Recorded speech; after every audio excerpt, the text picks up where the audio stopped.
Mong adik-adik dua ini yang muda-muda, biar tidak jatuh. Tugas saya sebetulnya semakin berat, semakin sore, karena saya lihat di belakang, belum saya ngomong sudah ada yang manggut-manggut. Apakah itu setuju atau ngantuk saya tidak tahu. Mudah-mudahan setuju, bukan ngantuk. Jadi dalam pengobatan tradisional memang belum saya temukan obat ngantuk seperti apa yang dibilang Prof. Titik tadi. Belum ada obat, obatnya hanya tidur.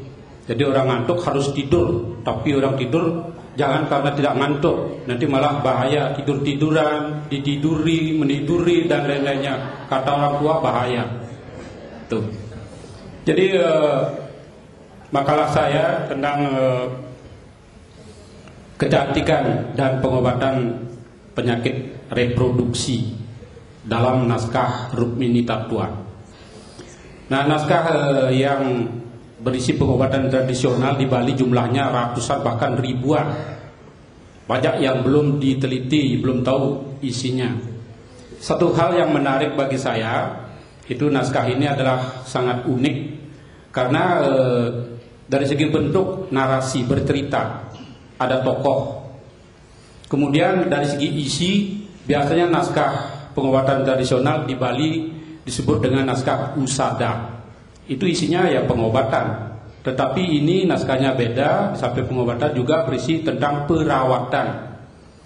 Jadi memang antara perawatan dan pengobatan itu di satu titik ada kesamaan dan pada titik lain ada perbedaan. Jadi perawatan mungkin bapak-bapak, ibu-ibu sudah paham.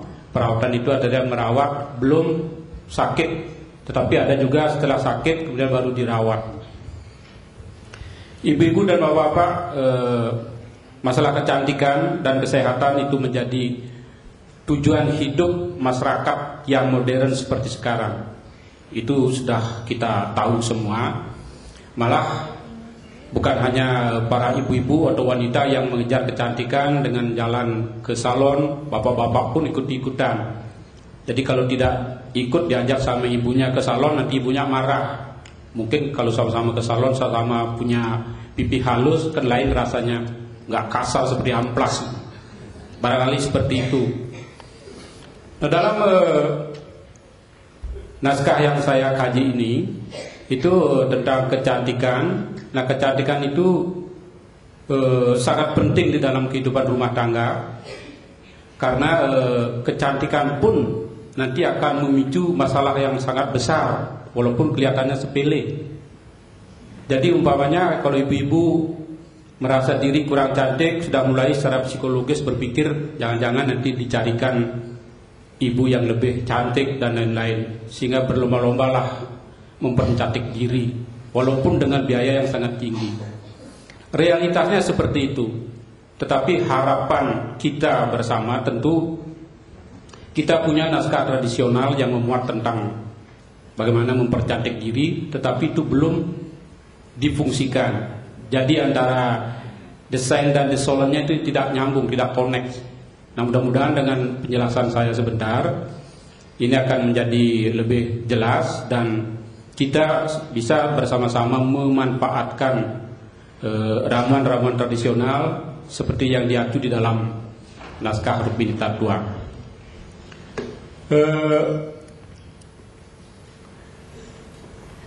Yang pertama, ini pembersihan alamin. Jadi mohon maaf, ini alamin ini saya kasih garis miring. Ini artinya perlu dijelaskan. Alamin ini alat kelamin, bukan al-amin. Mohon maaf bagi saudara-saudara yang dari Muslim, tidak menyinggung perasaan seperti itu.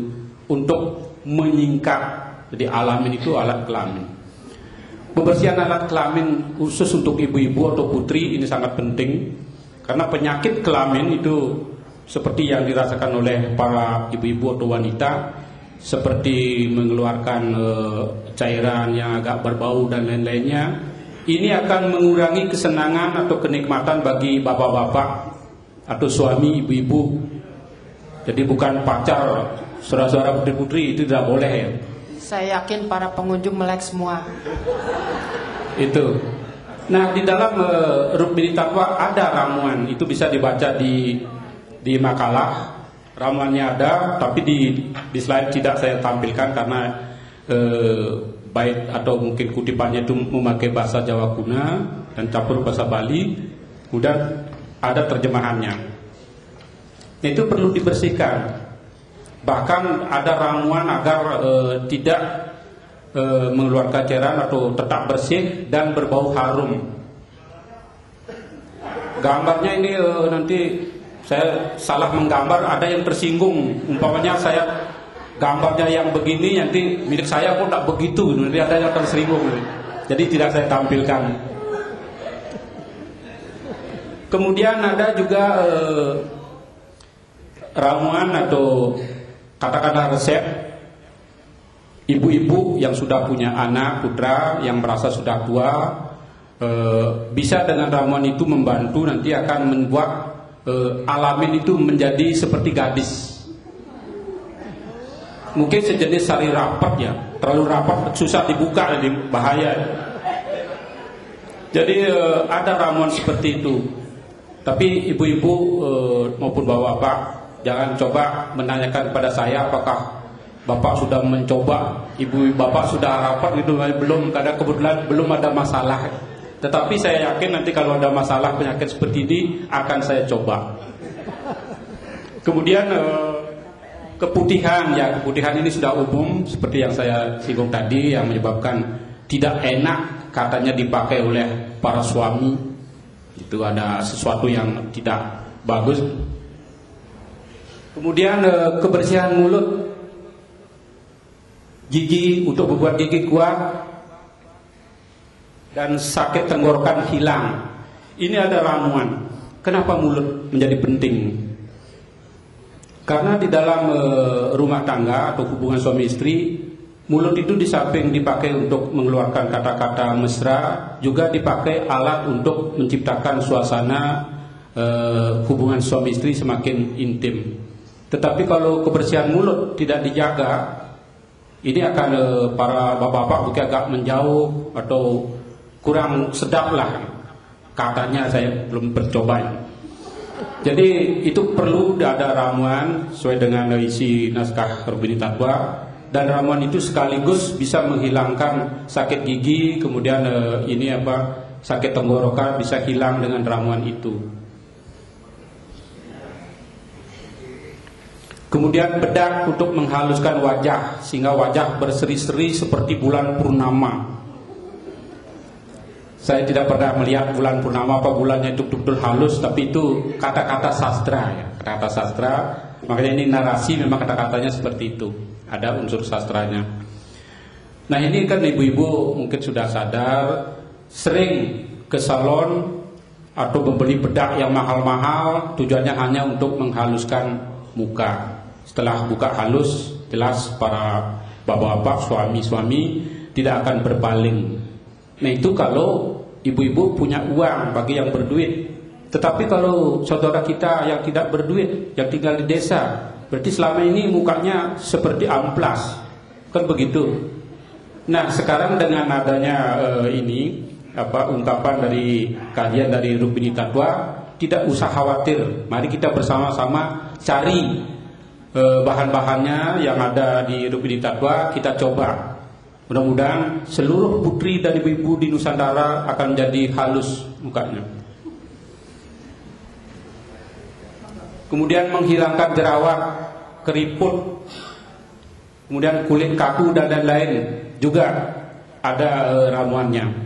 Nah seperti tadi yang saya bilang, perawatan, antara kata perawatan dan pengobatan itu memang susah ya. Di satu sisi susah dibedakan. Seperti jerawat, itu jelas sudah merupakan penyakit kulit, salah satu penyakit kulit, tetapi bisa dirawat supaya tidak tumbuh jerawat. Terus, nah tadi itu masalah kewanitaan. Ini istilah yang susah saya buat. Apakah kelaki-lakian untuk menandingi kewanitaan, nanti kelaki-lakian kepadanannya kejantanan, nanti kealamin nanti jadinya. Jadi saya pakai saja kelakian, jadi yang berhubungan dengan laki-laki. Nah penyakit yang sering menimpa laki-laki atau bapak-bapak itu memiliki alamin susah hidup, loyo ya. Susah hidup hanya susah, bagaimana bisa jalan atau berlari, kan tidak bisa. Tetapi dalam Rukmini Tatwa ada ramuan untuk menolong bapak-bapak kalau alamin bapak-bapak susah hidup, sehingga kalau dicoba ramuan ini bisa tokcer, belum disetak malah sudah lari. Kemudian juga ada penyakit alat kelamin yang kena ilmu hitam. Nah ini mungkin bukan hanya di Bali, di luar Bali pun yang namanya ilmu hitam atau black magic itu pasti ada. Gitu.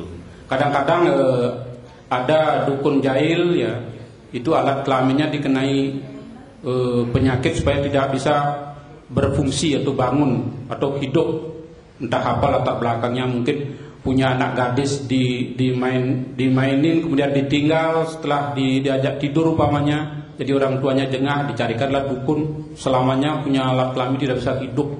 Tetapi di sini ada ramuan, dan ramuan-ramuan ini ada yang disertai dengan mantra ya, dalam prosesi pengobatannya.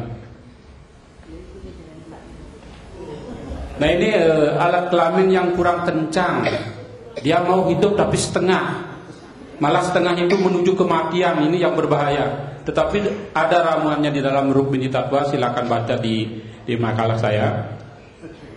Kemudian panjang, tahan lama.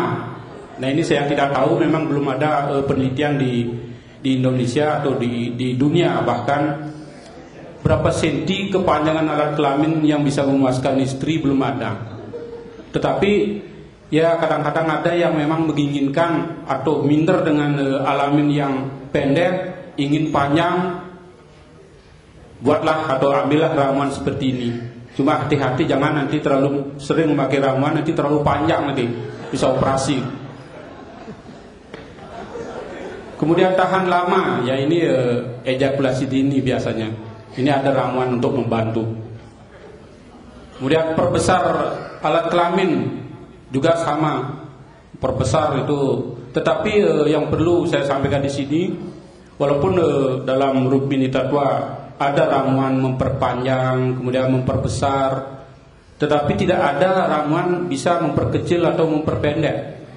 Nah risikonya terlalu panjang, nanti cari obat atau ramuan untuk memperpendek atau memendekkan lagi, tidak ada. Makanya hati-hati. Kemudian ejakulasi dini seperti yang saya sampaikan tadi. Selanjutnya penyubur sperma. Nah ini kaitannya dengan reproduksi. Biasanya bapak-bapak yang spermanya kurang subur, ini akan susah terjadi pembuahan terhadap istri. Akhirnya tidak mempunyai keturunan. Mungkin sejenis air mandi encer dan lain-lain. Itu ada secara tradisional di dalam naskah Rukmini Tatwa. Kemudian penyakit 7 bengang atau spilis, ciri-cirinya sudah ada di naskah, seperti keluar nanah, itu penyakit kelamin laki-laki. Ada di sini ramuannya juga, tapi walaupun ada ramuannya, saya mohon pada bapak-bapak jangan coba-coba bermain di tempat yang kotor. Nanti toh juga sudah ada ramuan akan menghilangkan. Sebaiknya jangan mencoba-coba. Tetapi kalau tidak bisa dihindari dalam percobaan, apa boleh buat? Kita coba aja ramuan ini. Kemudian kemandulan. Nah kemandulan ini disarankan laki perempuan juga memakai ramuan itu, sehingga mudah-mudahan dengan ramuan ini bapak ibu yang sudah berkeluarga, berumah tangga, yang lama tidak mempunyai keturunan bisa dibantu. Nah ini tentunya semua ya, sistem pengobatan di Bali, pengobatan tradisional maksudnya, semua itu harus disertai dengan memohon kepada Tuhan, pada Hyang Widi. Itu sebabnya di awal dalam tayangan tadi itu ada latar belakang pura.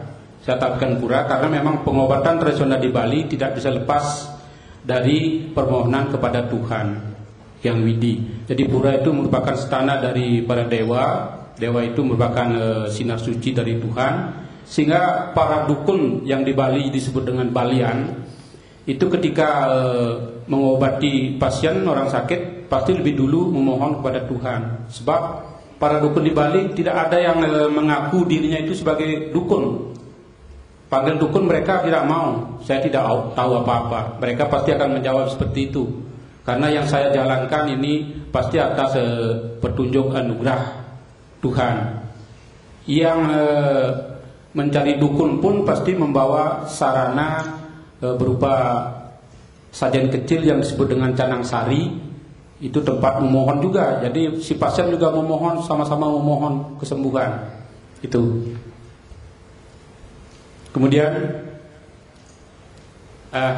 seperti itulah penjelasannya. Nanti mudah-mudahan dalam diskusi nanti bisa saya jelaskan lagi. Karena tadi ini adik kita Heri banyak sekali memakan waktunya. Ya, baik, saya kembalikan kepada moderator. Terima kasih.